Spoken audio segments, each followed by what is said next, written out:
Commencing Operation Imagination. Listeners of the show, close your optics.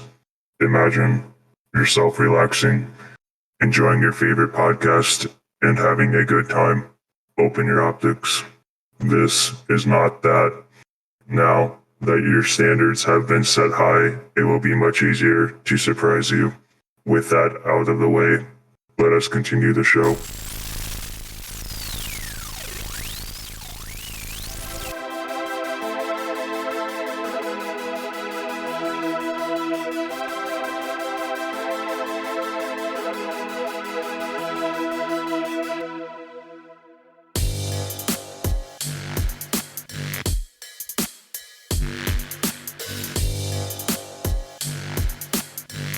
Hello and welcome to the podcast where we are currently recapping the events of Transformers IDW 2005 Continuity. I'm Onyx Prime with my two co-hosts here. Hi, I'm Computron. Hi, I'm Kilobyte. Moving on with our comic discussion for today's episode takes us to IDW More Than Meets the Eye Volume 8. And as always, spoiler warning. So if you haven't read it already, we highly recommend you go and read it, then come back and listen to the podcast. Now, onwards. Both Computron and myself had read this series already, but this is Kilobyte's first time, and we are excited. Let me tell you, we are excited to hear his thoughts, especially about today's comic and the series. It's going to be a good time. But first, we got to get back to that drill. Computron, do you mind telling us some fun facts about this comic? Yep. So there are a total of 6 comics in this volume. Issue 39 was released April 8th, 2015, and issue 44 came out September 2nd, 2015. The writer was James Roberts. Artist was Hayato Sakamoto, Brennan Cowhill, and Alex Milne, with colors by Joanna Lafuente and inks by Alex Milne and Brian Scherer. All right, so for some trivia. In issue 39, originally Helix was to move Blip's brain module out of his mouth and back into his head with his own mouth in a sort of grotesque kiss. This was deemed a bit much and changed him to just moving the brain module using his fingers. But Helix can still be seen splitting out cranial fluid in the following panel of the finished comic, and is later chastised by Nickel when she finds traces of it in his mouth. That's very graphic. Should we put up a warning, a graphic warning? It's too late now. It's too late. It's too late. Oh, we failed again.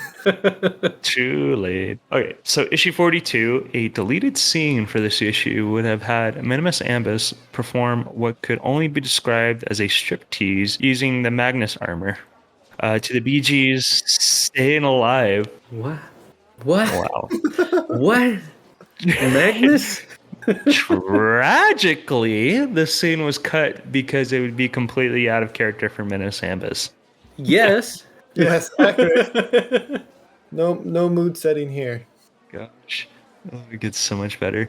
In issue 43, the title of the issue, the one where they go to Earth, Thought I'm it gonna was put Swerve.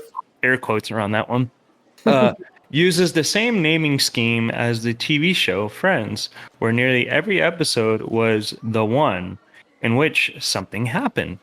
The apartment Cyclonus' team used as a home base is also the main Friends set, recreated with some stunning accuracy by Milne. While the street name and numbers 495 Grove Street is taken from the show, the apartment number is not. When last we saw it, Skid's avatar resembled the 11th incarnation of the Doctor from Doctor Who. In this issue, it's based on the 9th. Thought I saw that one before. I haven't seen Doctor Who. Oh, man. 10th is my favorite. And each of Swerve's 3 personalities is a reference to a famous sitcom character in name and occupation, though not physical appearance. Ted, the priest, is Father Ted Crilly from Father Ted. Sheldon, the scientist, a bit of a push, but the comic lampshades it, as Sheldon corrects Blue Streak's claim that he is a scientist with a kind of. Is Sheldon Cooper from Big Bang Theory. Jerry, the stand-up comedian, is Jerry Seinfeld from Seinfeld. Rather than the Benedict Cumberbatch you may be expected, Nightbeat's avatar is based on Idris Elba's eponymous detective in Luther. Well, that's cool. Yeah. I knew it looked like it. I knew it looked like him for a second. I was staring at it for a little bit, and I was like, dude, that's Idris Elba. I knew. There are so many references in this comic that we'd be here all night. So instead, we're just gonna move on to the last issue. enough. Lastly, in issue 44, during Nightbeat's conversation with Sensier, he reveals that he tracks the lives and deaths of Cybertronians. Yet there is a statue of Windblade, who is a Camion. This suggests that either the Necrobot follows the lives and deaths of the Transformers of the colony worlds as well as Cybertron, or he made an exception for Windblade when she adopted Cybertron as her new home. But James Roberts later confirmed the latter theory on Twitter. Nice. Cool. So, with all that done and said, Mr. Kilobyte, do you mind giving us a short summary of these comics? Will do. And again, More Than Meets the Eye covers multiple stories, so there's going to be multiple summaries. So we're starting off with a worried Tarn finds himself granted new life when the Decepticon Justice Division discovers that Megatron has abandoned the cause. Oh boy. A hearing is convened to decide Brainstorm's punishment, which inspires Ratchet to venture off on a mission of his own, but not before he says his farewells properly. Very, very sweet. The crew of the Lost Light is invited to the pre-wake of the soon-to-be deceased Thunderclash. Oh no. But Nightbeat and Getaway soon learn there is quite literally more than meets the eye going on aboard the Vis Vitalis. A dying Swerve's mind retreats to a hollow matter replica of Earth, constructed out of sitcom tropes, and his friends must transmit their own avatars down to the planet in order to find him and save his life. Following the trail of Agents 113's bullet, there's the number again, the Lost Lighters make their way to the Necrobot's base of operations, where both Rewind and Chrome Dome's relationship and Nightbeat's hope in the existence of a greater power are tested. And in this week's episode, we're giving a shout out to Kubusa, who made our wonderful banner with all three of us in Swerve's Bar. Thank you so much.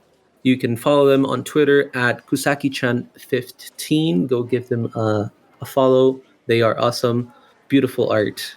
And as always, this information has been taken from the wiki. Fantastic. Are we ready to get started? I am ready. Yep. This is going to be fun. Yeah, because we start off very graphic. So warning ahead again. It's a little late again. But we start off with the DJG executing Blip. You know, the guy from way back that used to call himself a Spark Eater. I don't think that's what he had in mind when we read this comic, though, because his brain module is in his own mouth. It's very disturbing. And it's the first time we see Nickel. I like Nickel. I like that even though the members of the Decepticon Justice Division, are tough and they eliminate anybody on their list, but once Nickel shows up, they just pay attention to her and she puts them on their place if they, are not following their proper etiquette or taking care of themselves. And I really enjoyed that. It gave me a laugh. Computron, what are your thoughts? Well, I wanted to point out the interaction between Tarn and Blip in the sense of, like, he was talking about Blip's religion, and he says any religion is subject to, like, an uprising or, a coup, essentially. And Blip's like, yeah, except for this is a religion of one. It's my religion. And he's like, well, it doesn't matter. Your ideas will always go away. And then, like, right before he kills him or something, like, he's like, I'm going to give you a chance to renounce your religion or whatever. Yeah, so that was nice. Yeah, Very but, like, disturbing. the entire time this argument's going on, Blip's brain module's just, like, dangling in his head. Yeah, that must have really hurt. Yeah. Is this the same Blip that once said that they were a Spark Eater, that Ultra Magnus? Yep. I think I pointed that out. Yes. This is the same Blip. Yep. Because they look a little different. Yeah, okay. Because I thought we met him before, but he looked very different. Yeah. Okay. Yes, I agree. There's a point where Blip asks Tarn to take off his mask. Who do you think is Tarn, Kilo? Who do I think is Tarn? That's tough. I thought they were going to show me the face.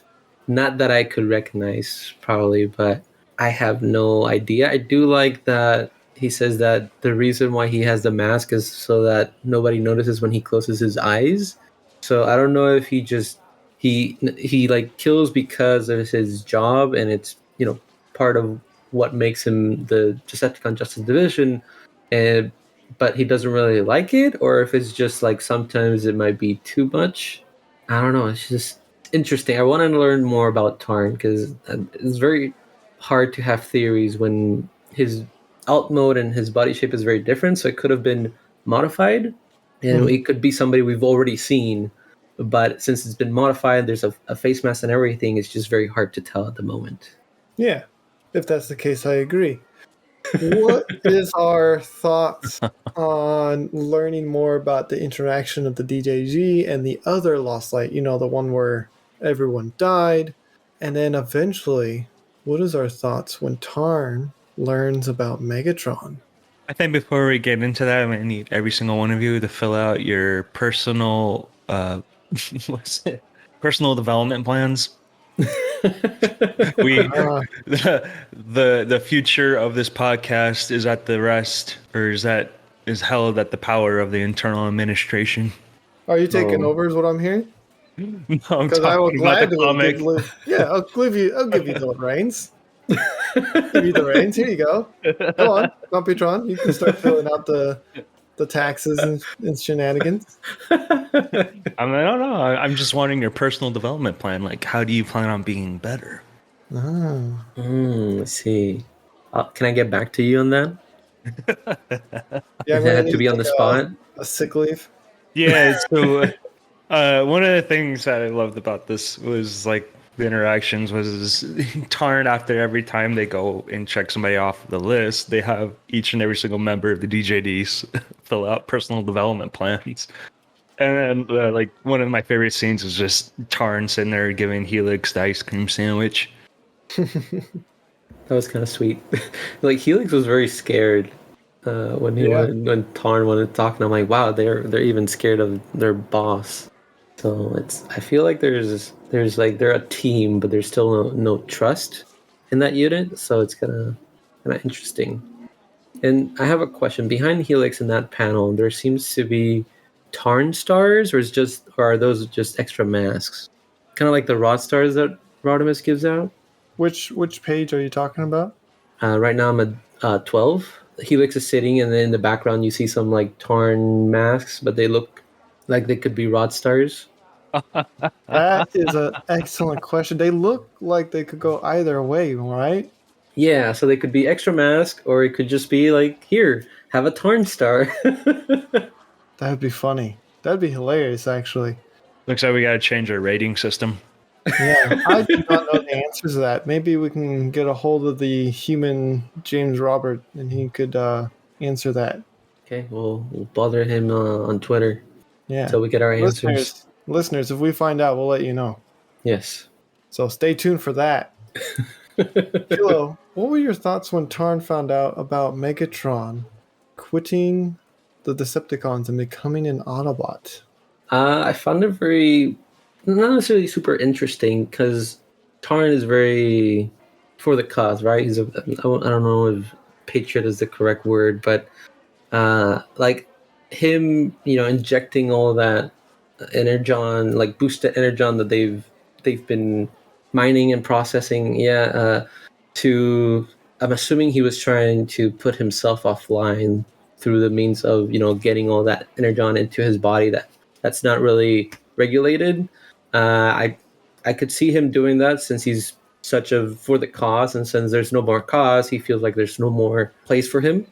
But when he gets the revelation that there's more and that there's more that he could do, I'm like, oh, this is going to be interesting because now he's out to get Megatron, and I'm like, if they fight, this is going to be a very good fight because we've seen Megatron, or at least Chrome Dome put Megatron in Overlord's brain module and had them fight.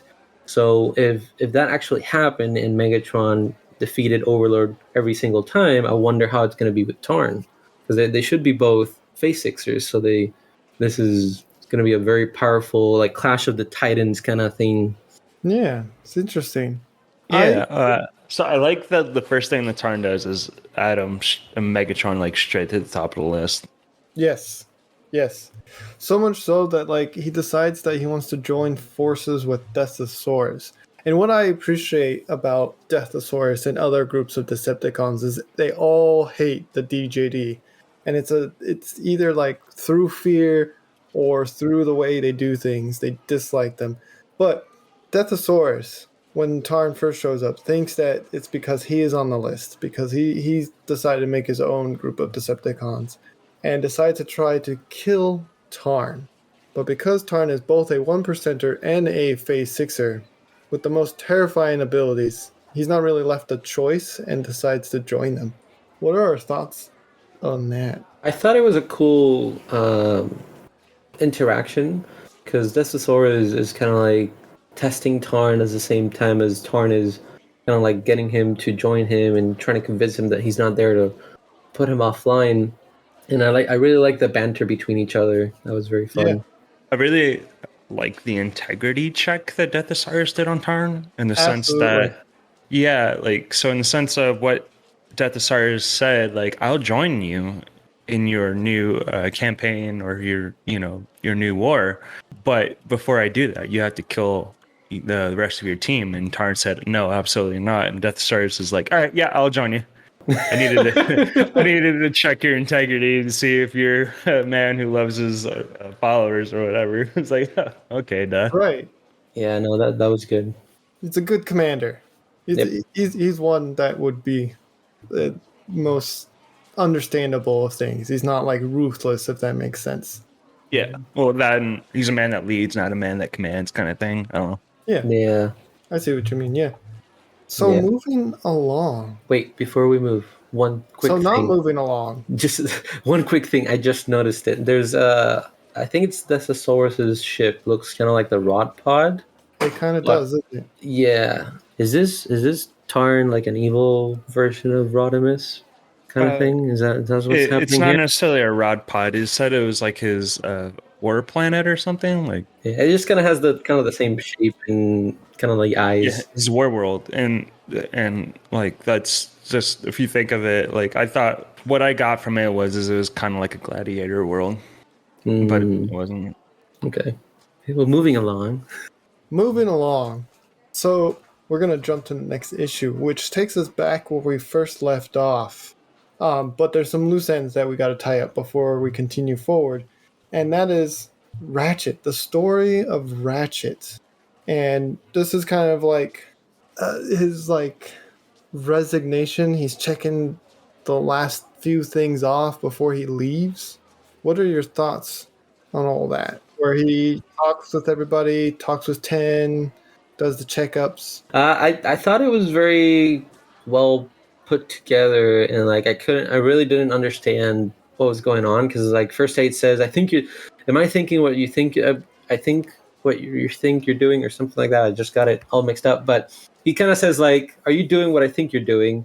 And like all the conversations, like he was trying to help everybody to get back on good levels with everybody else and kind of like not have them burn bridges between their friendships. And so I was like, oh, this is very sweet, very cool, especially with the whole 10 situation where 10 is kind of like a fan of everybody. Well, not everybody, but the main crew of the Lost Light. He's a fan of all of them. He made little toys and all that. That was very cool. Wonderful artist too. Yes, that mural on the wall, that's beautiful. I do like that his favorite is Minimus Ambus. So I really like their little entrance to Swerve, where Swerve like tells 10 that, hey, that seat is reserved for customers. You shouldn't sit there. And Ambus is like, he's here with me and he's my friend. I'm like, oh, that's awesome. And like, this is, I think, the first time Ambus has been like walking around without his armor because he feels like he can be himself. Before that, he was using the armor because he feels like, they won't treat him with respect if he didn't wear it. So like, feel this was like a transition for him to finally just accept and move on. And he still uses it, but here this time it was just kind of like, I've come to terms and I can still be me with or without the armor. So it was a very good issue. It was very sweet. Very touching. Computron. Any thoughts on that matter? Yeah, I love that Ratchet was probably like the most empathetic character that we probably came across. And to me, it was interesting because even he knew, and it was just because of empathy that he knew how to like fix Rung's problem, and Rung's the psychologist. And the thing Yes. was, is yeah, the thing was, is Rung was alone, right? And you know, all that. It was to me, it was very touching. Excellent. So while all that is happening at the same time, thoughts on Brainstorm's trial or the Lilac? Sorry, the Lost Light. What does it stand for? Internal Legal Affairs Committee. I enjoy the faceplate getting jammed. That was great. I enjoyed like if anybody who's built a time machine, please stand up. That's what I was gonna say. Yeah, like and then Riptide stands up. He is so Yeah. great, and it's like sorry. It's like wait, what did Riptide think he said? I want to know. Oh, time machine! Like what? It was so good. I like somebody messed with Ultra Magnus's name tag or like Yes, that was little Rodimus. Yep. plate. So that was very So, good. Altar Merch Suna. Yeah, I do like the kind of like the explanation Brainstorm give of like you really judging me based on what some like another me did would, and it was like the whole mess. So it's kind of like didn't happen, but it happened. So he shouldn't be judged with that, and he should be judged with what he did, Yeah. but he didn't really actually do with the whole time trial because he ended up not killing Megatron. So I think the whole speech was very good. Yeah, and he refers to that other version of him as the idiot version. Yeah, He's dead. yeah, and he's Because not. if he Yeah. wasn't, yeah, which is fair. All points given. Yeah. But it was interesting. I like that they're kind of getting things together, and it's not just Rodimus saying, "Okay, you're good, just move on," kind of thing. Yes. Like So- that. Like after the speech, Preceptor gives him like a standing ovation. Yes. Yeah, Perceptor. Yeah. Yeah. Yep. There's So the microscope. Microscope. Hey, he's getting some attention from microscope, so I Yeah. bet he likes that. So this feels like a good moment here, and he doesn't get thrown in jail, but he gets supervision, like constantly supervision now. He's not allowed to be anywhere without someone else there with him.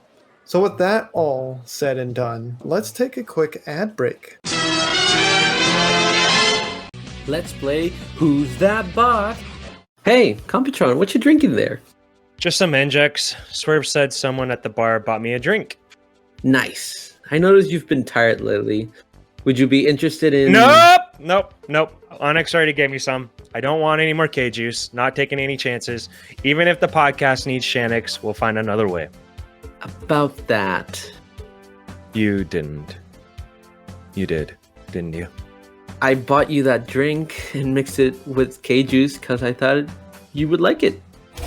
Get over here, you little scraplet! Purchasing K-Juice, you agree to the following terms and conditions. K-Juice Corp is not responsible for any possible crimson contained inside the juice box or any mischievous gaming plans that may arise after consumption. Other side effects may include mouth moving faster than the brain module, spontaneous outbursts, random blackouts, and other electrical malfunctions. Oh, Primus, help me! It's Optimus Prime.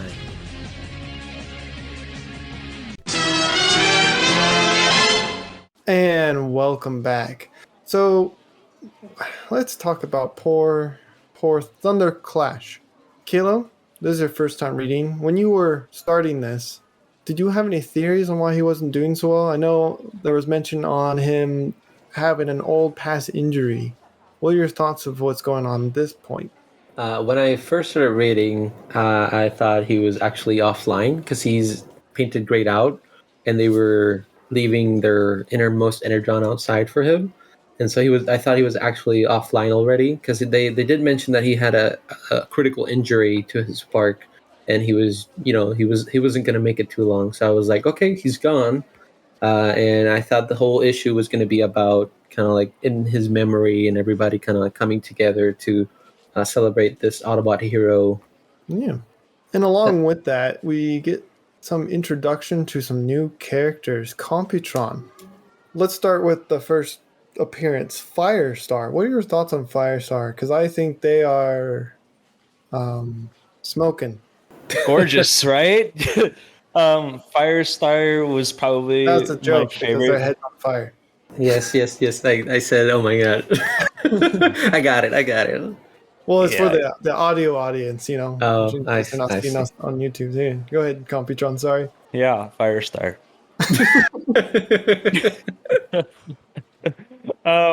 So yeah, Firestar is really pretty gorgeous. The design is. It really kind of is interesting in the sense because you never really ever seen another bot Yeah, it's very kind unique. of like with an element. And it was interesting when they said her hair used to be blue. I was like, oh, okay. Yeah. Tell us a little bit about her personality, because that just tells us. Oh yeah. Yeah. So Firestar is a very expressive, like very charismatic. Let me put Extrovert. that out there. Extrovert, Yeah. and is like the complete opposite of Nautica in the sense of personalities. There, I'm gonna add that twist to it. Yeah. No, that's a good one. That's a good twist there. Yeah. I think that pretty much sums it up because we know who Nautica is at this point. But the next person we get is Velocity. And Kilo, would you like to describe Velocity and tell us a little bit about her? Velocity is a friend of Firestar. She's part of her crew, and she's the medic of the crew. She finally graduated after 10 tries of taking the exam, and she's pretty cool. She's very knowledgeable. Really like the design, the color blue, and kind of like the manta ray helmet, if you want to call it like that.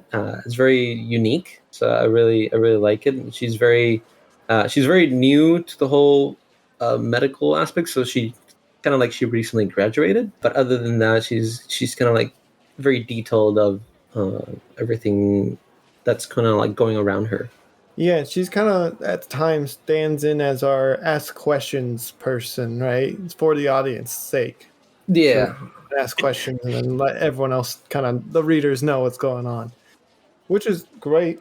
I like it. She's smart. So we get to a point in this comic where we discover, through some panicking of Ravage and excellent deductive skills of a few others, that personality tics, that's a new one. They're kind of scary. They almost have an OG Alien vibe, you know, that old human movie Yeah, with the xenomorphs and the Xenomorphs, that's the one. And enjoy when they finally reveal themselves that Getaway Sass is who's up for a spot of leaving the room. I hear somewhere else is really nice this time of year.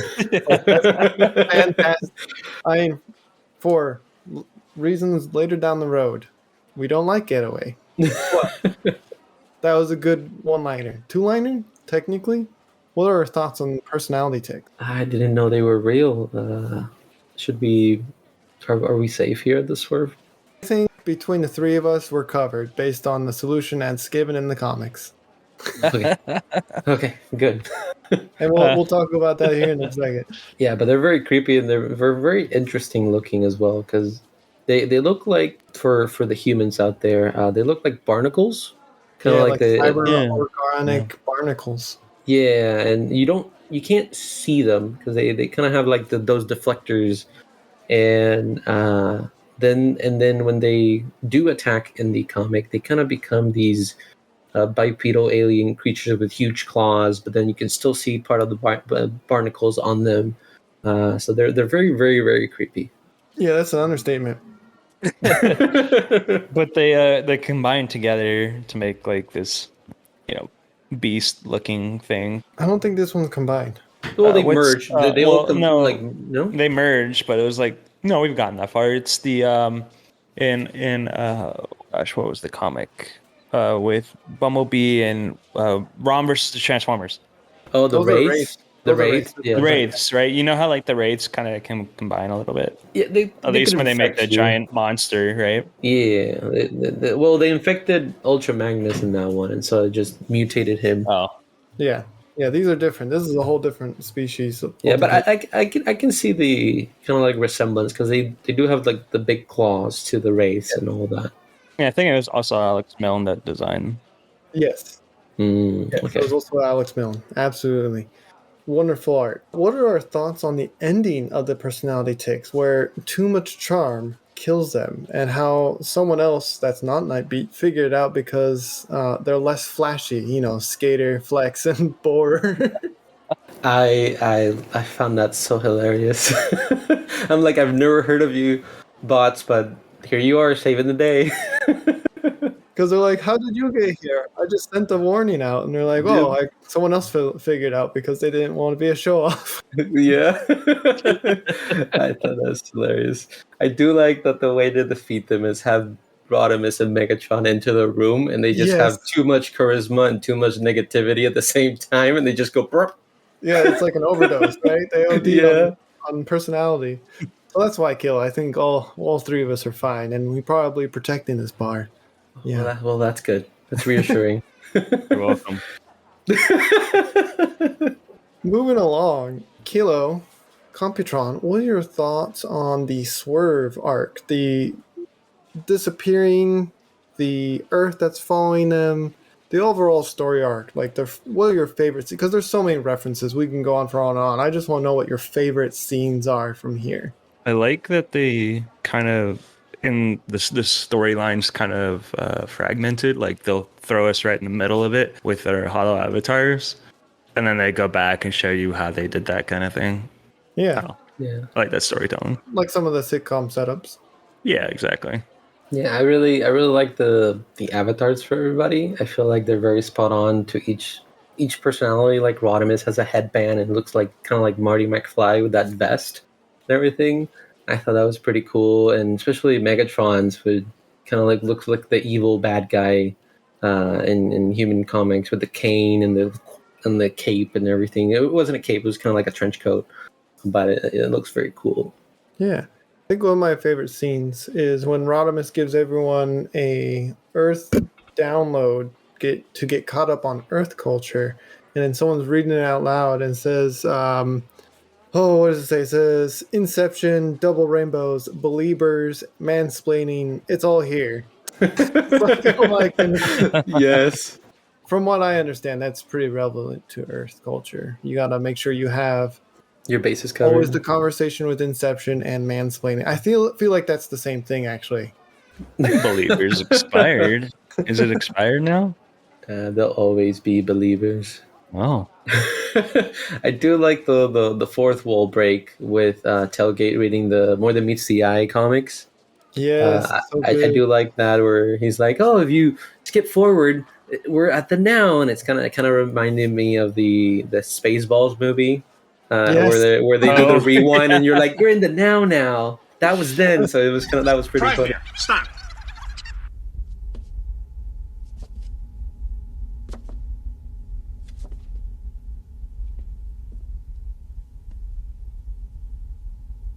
What the hell am I looking at? When does this happen in the movie? Now. You're looking at now, sir. Everything that happens now is happening now. What happened to then? We passed then. When? Just now.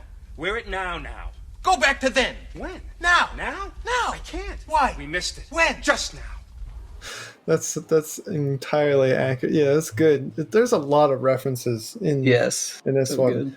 And not to run through it, but if we slow down and just spent time here, would be a whole hour just going over this comic. So towards the end, when they rescue Swerve, who's pretty much had depression of loneliness, don't leave your friends out. Always touch up with them, make sure they're okay. Yes. And whatnot. Ring. Show them you care. Also, make sure they don't have a bullet in their shoulder, such as what Swerve had. Agent 113. There's that number again. Man, this number's on every issue, isn't it? Yes. It's it's on purpose. Quite a bit. I'm surprised we haven't put a counter for how many times 1113 has appeared. Has appeared, yeah. Oh, don't start it now. It's a little too late. I kind of didn't understand. So, like, in part of this comment, they said, well, this bullet's been here for a while. Maybe 113 is dead. And I'm like, wait, no. Really? Yeah. It's been there a while. Like, if you go way back, I don't even remember which volume it is. I think it was, oh, goodness. It was before More Than Meets the Eye. He said his shoulder hurt. Like, we were watching, it was during the lead up to when the Void was around, Oh wow. all the Oh, way yeah. back there. He said his shoulder hurt Huh. on the ship. Wow. So it goes all the way back. It's a big payoff. During the YouTube one, I'll throw it up on the YouTube version. That will tell you exactly which volume it's in. But yeah, it's Okay. been a while. It's been a while, and like because it was in there so long, it caused a rust infection. Yeah. I thought they were going to leave it on a cliffhanger because first they, start contacting Velocity about the bullet to check on it. And he's like, "Oh, we're almost out of the signal, so I hope you get this." And I'm like, "Please don't cut it there. Please don't cut it there. Let them know. Let them know." And then they actually found out. And I'm like, okay. Right, and he lives through the whole thing, and he creates a drink called Shot in the Arm, which costs, here's this number again, 1.13 Shannix. It's everywhere. Feels like we're getting beat in the face with that number at this point. That's just 2 counts right there in the same volume. Yeah. So Rodimus has drawn the map to Cybertopia, but co-captain Megatron thinks we should take a much-needed detour instead to visit the Necroworld. Computron, what are your thoughts on this interesting development of Megatron? Yeah, it's interesting that he's doing something that, we're obviously seeing a very much wise and empathetic Megatron in this series, right? Kilo, you want to talk a little bit about this? Like, at first he was just like, I want to go to Knights of Cybertron and get my trial over with. But now he's trying to take his time. Yep. I feel like it's kind of a way for him to still kind of like atone for everything he's done. So like he wanted to do the trial, but he also said that he wanted to kind of like not be remembered for killing billions of bots, and so he wanted to be remembered for finding the knights.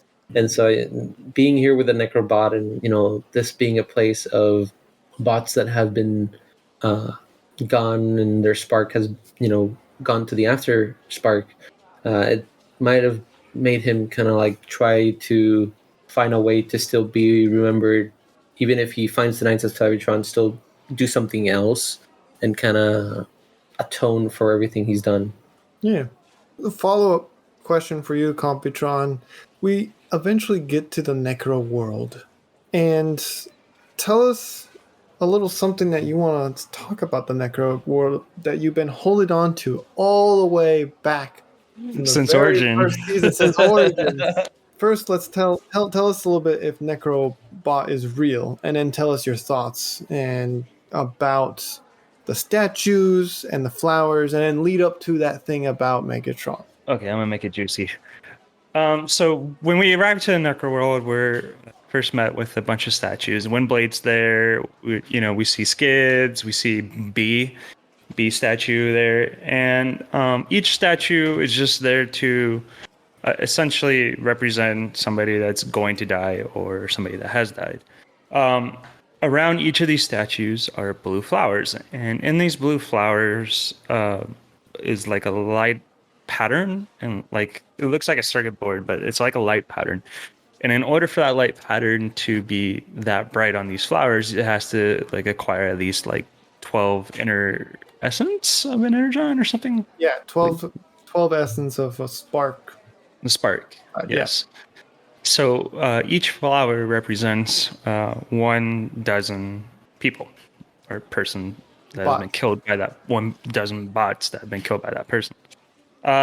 So with that being said, one of the things that I wanted to point out, and I've been holding on to this since Megatron Origins, was you get to see Megatron's statue.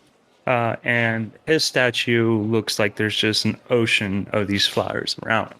Well, one of the things I wanted to point out is in the beginning on the first episode of Swerve's Bar, we see Megatron in the gladiator pit, and after his first kill, he takes off his helmet, and his helmet his head looks like a flower.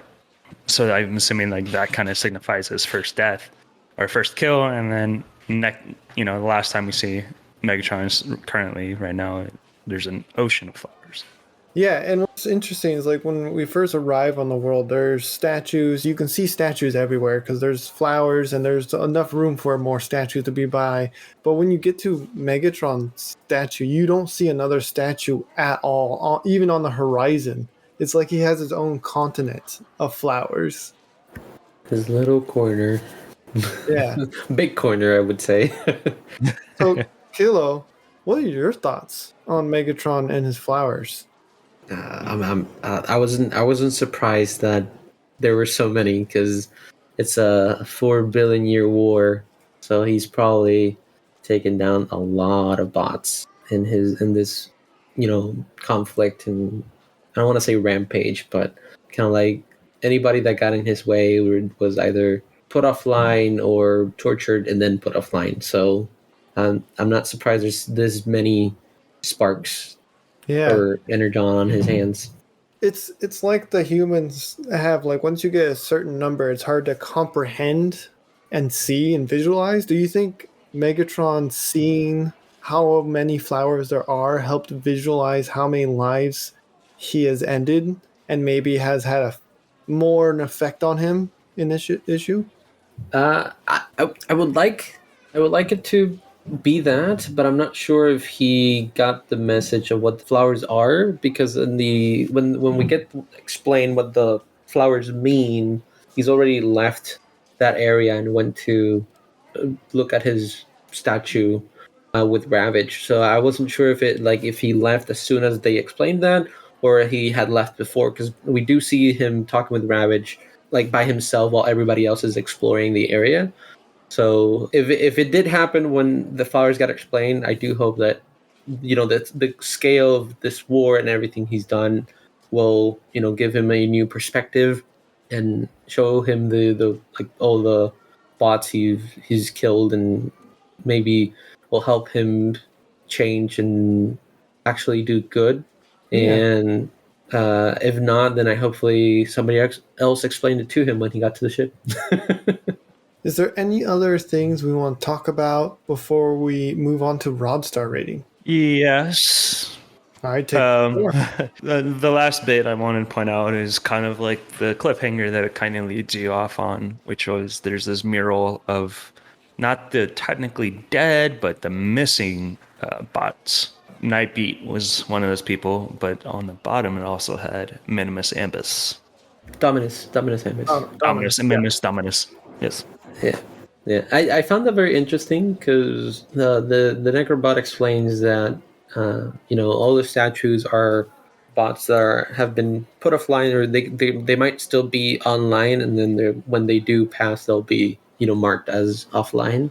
But then there's a big slab with a bunch of names of bots that when the Necrobot arrived, they just couldn't find the body, so they're not sure if they're offline or something else happened, which is why Nightbeat is there, because Nightbeat in the Hardhead Spotlight that we covered, he was killed and then transferred to the universe, but he's back now, so that means when the Necrobot showed up, his body wasn't there. So Right. And was that the other thing that you wanted to say, Kilo? that was one of them, and the other one was I found it very interesting that when they're discussing who Agent 113 is, it was Megatron and Magnus. Megatron says that he's guessing it's Voss, and I think Ultra Magnus says that it was a different Voss. It's not the current Voss. So Yeah. I found it very interesting that Megatron kind of like deciphered that very quickly, like without like he said, "Does the code name have a significant?" And he's like, "I'm assuming it's Voss," and I'm like, "What?" And then Magnus is like, "You're correct," and I'm like, "Whoa, that was very quick. How did you figure that out?" Yeah. Well, the messages are encoded through a bullet, right? And it has to be from like a long distance. And Voss is the only one, or anybody we've seen, that turns into a sniper rifle of some kind. So I guess that would make sense. He would catch up. And we've seen Megatron use Voss before. So he knows the capabilities and reach, and probably is familiar with the ammunition that is used. Yeah, but would you use Voss? Because I don't know if Voss can shoot himself. So is it like is it We'll not think about the implications of yourself. Because I wasn't sure if it was like Voss actually shooting himself or somebody holding Voss that shot the bullet or whatever. But I guess we'll find out later. But I found that very interesting that Megatron really deciphered it that quickly. With that, what would your Rodstar rating be? Yeah, I'll go first since I feel like that question is directly to me right now. I will give it a 5. I really enjoyed all the stories. They did expand new ideas, but brought out some old ones to a close. And I really had fun with each individual story. Like new characters close an arc, and then now they got a new one. New characters got new arcs, and things are about to get spicy because we have the DJD teaming up with Necrosaurus. We have the spy that's in the DJD that we need to find out who it is. Ratchet disappeared, and so now we got to find where Ratchet is going. So I'm very excited. And 5. I'll go ahead and go second. This has a lot of good stuff in it. Like the first one started off with the DJD, and it's just like the complications with that. We have the wonderful payoff with Megatron coming almost full circle with wanting to know how he's remembered and kind of doing a full 180 on how he wants to take a look on life and is starting to appreciate life itself, if that makes sense. Some of the middle comics almost feel like filler episodes. Like I feel like maybe the Swerve one on purpose is meant to feel like a filler episode because it is a sitcom. So I'm going to give this one a 4.5. But I really enjoyed the whole thing. 5. I loved it too much. I love the trials. I love the metaphor that they added for Megatron's ending, or not the ending, but the ending of this comic. I loved the sitcom, and I love looking at the hollow matters of each and every single one of the guys. It was a good one of those comics that had like, you know, separate arcs and wasn't one like super really long arching arc. Yeah. So it's one of my favorites. This is one that I've been waiting on for a year now. So Yeah, almost a year. Yes. I have one more thing. I really love Nautica in this issue. I forgot to mention her, but she has some pretty cool development with the Thunderclash issue, and made me like her and love her more. Nautica 100%. But listeners, what did you think of these comics? How many Rockstars would you give it? Let us know by leaving a comment below.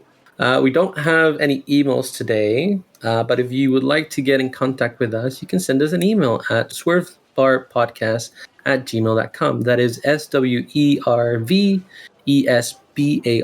podcast@gmail.com. There should be the little link on the comments below, or on screen there should be a address on there. Are you two ready for Transformers Punishment? I'm ready. yes. All right. Additional information for Kilobyte. Do you want to take it away?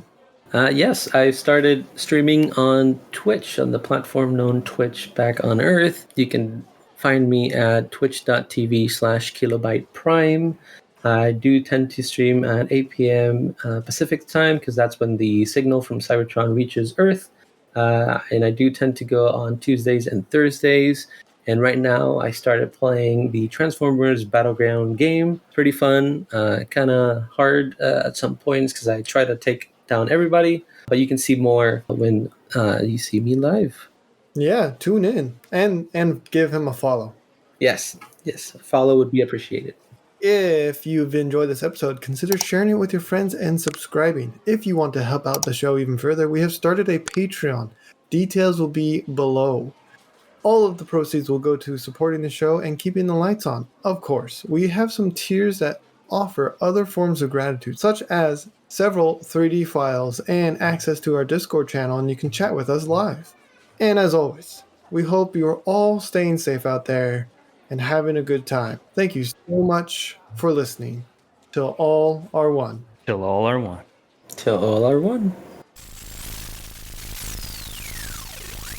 Follow us on Facebook and Instagram at Swerve's Bar Podcast. You can also find us on Twitter at Swerve's Bar. If you are interested in more content, try checking out the spin-off D&D series, Transform Rollout. The first season, Rise of the World Killers, is completely out now. Let us tune in for a preview now. I too live in a small You know- town. I'm just a lonely girl living in a lonely world. Living in a lonely world. I took the midnight train going anywhere. Did you see streetlights? That is the intro. What about people? No, they're all Decepticons. Whoa. Whoa. That escalated quickly. Very stereotypical. Oh, you're gonna have to edit that one out, man. This is one of the most entertaining D&D games I've been in a while. I'm just gonna say.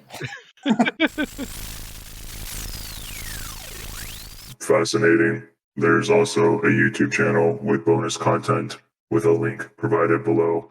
And if you are so inclined, you can support us on Patreon, where you can get even more bonus content, such as several 3D files and access to their Discord. Links will be provided below. And transmission